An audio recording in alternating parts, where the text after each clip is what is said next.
Now, you only have to look at the US patents issued in the last decade to realize the leaps being made in mind control technology. And take this one, for instance. Nervous system manipulation by electromagnetic fields from monitors. US patent 6506148. Wow, cool. How about this one? Method and device for producing a desired brain state.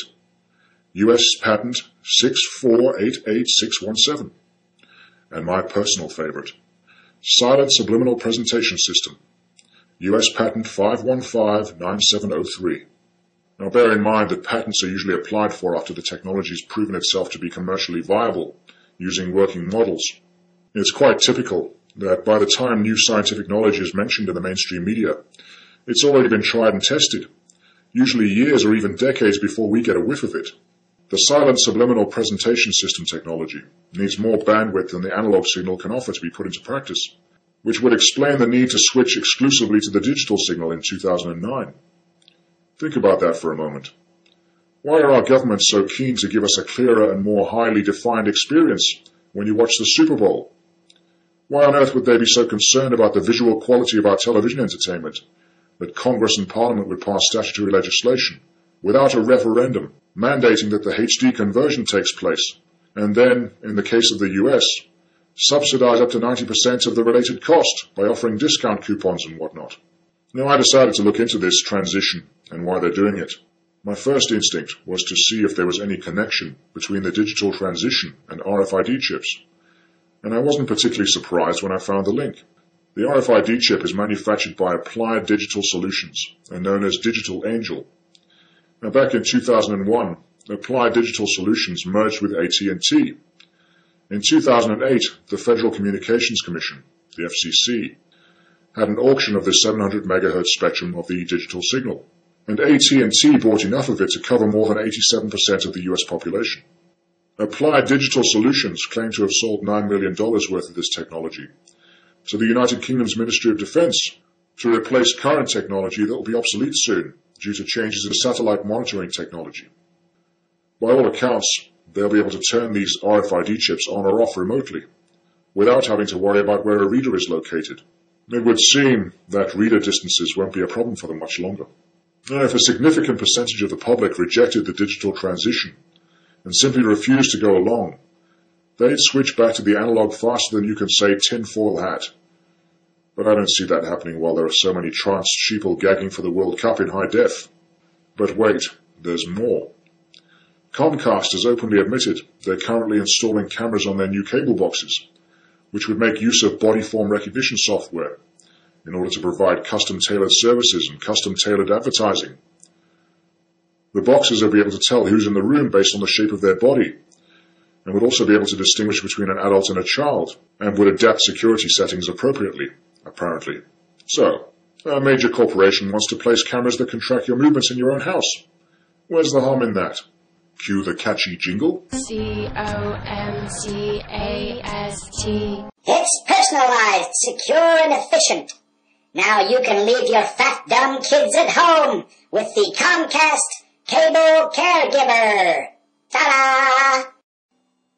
Our society is the most manipulated and controlled in history because of the programming and conditioning we're all exposed to by virtue of mass media. We're living in a virtual reality, a totally controlled environment, created by and benefiting only the controllers.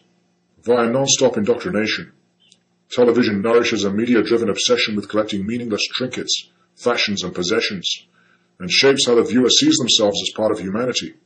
But most of all, it's robbed people of their ability to think critically and objectively. We think we're discussing our own thoughts, but when the conversation is really analyzed, we're usually not. The discussion revolves around what show we watched last night, or sport, or something we learned from the Discovery Channel, our feelings towards the opposite sex, or the war on terror. And whether we realize it or not, what we're discussing, and 98% of what we think we know about anything has been taught to us by the television, or by print media that's wholly owned and controlled by a handful of corporations. And these corporations are not answerable to the people. Only the politicians can regulate them, and politicians can be bought with campaign contributions so large that the politicians will allow unregulated corporations to go about their business eliminating less powerful voices until there's only one voice left. Perception control is emotional control, is mind control. We need to maintain our mental sovereignty to the highest possible degree.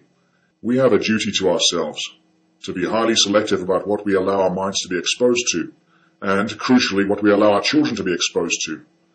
They are the future.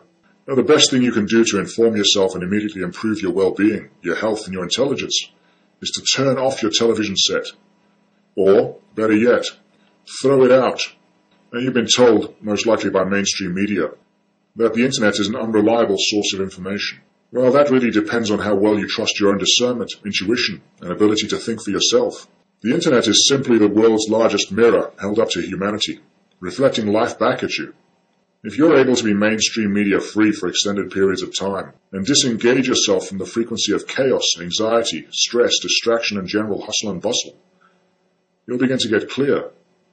You'll begin to listen to your intuition and live a freer, more joyous life, a life you design, rather than a life designed for you. Now again, this is one of those topics that needs further investigation. I couldn't possibly present all facets of this topic in one broadcast, but I encourage you to look into this a little deeper.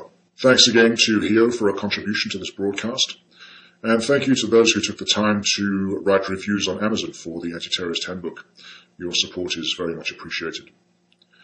In the meantime, take care of yourselves, study up, empower yourselves. Thanks for listening. I have blacked out your television.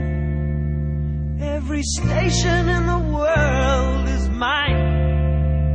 And there are millions who are just like you as you sit there